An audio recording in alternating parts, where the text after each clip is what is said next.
Medicine का packet यानी दवाई का पत्ता तो हम सभी ने देखा होगा। हमने ये भी देखा है कि पैकेट में 2 टैबलेट्स के बीच की दूरी सामान्य से कुछ ज़्यादा होती है। यदि पैकेट में टैबलेट की संख्या कम भी हो तो भी पैकेट का साइज छोटा नहीं होता। आखिर क्या कारण है कि दवाई के पत्ता सामान्य से ज़्यादा बड़ा होता है, और ऐसा क्या बात है कि 2 टैबलेट्स के बीच का गैप ज़्यादा रखा जाता है?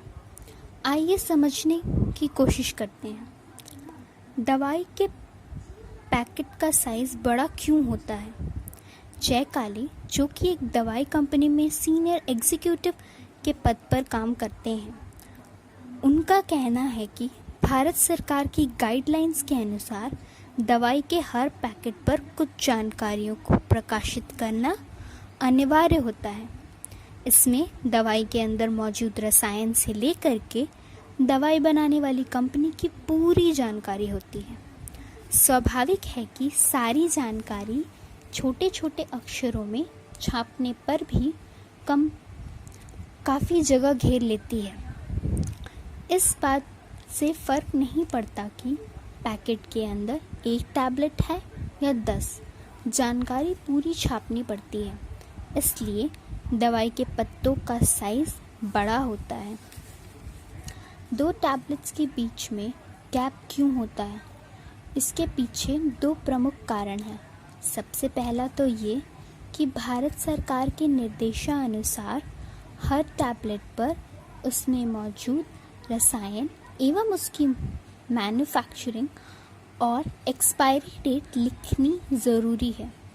इतनी जानकारी लिखने के लिए थोड़ी जगह तो खर्च होती है। इसलिए पैकेट में 2 टैबलेट्स के बीच आपको थोड़ी ज़्यादा दूरी दिखाई देगी। दूसरी बात यह है कि दवाई का पत्ता असल में 2 हिस्सों में बना होता है। आगे आमतौर पर पीवीसी प्लास्टिक होता है जिस पर उभार बनता है, और पीछे एल्युमिनियम फॉयल का बना पृष्ठभाग होता है जिस पर दवाई से संबंधित सूचनाएं लिखी होती हैं। यह उभार एक गोल सिलेंडर पर चिपका कर बनाया जाता है। क्योंकि यह गोल लिपटते हुए ही बनाया जाता है, इसीलिए 2 टैबलेट्स के बीच में जगह ज़्यादा, 2 उभारों के मध्य में गैप आ जाता है। यानी ये पत्ते बनाने की तकनीक की वजह से होता है। सरल शब्दों में समझें, 2 टैबलेट्स के पास पास रखने से उसके बीच कोई रासायनिक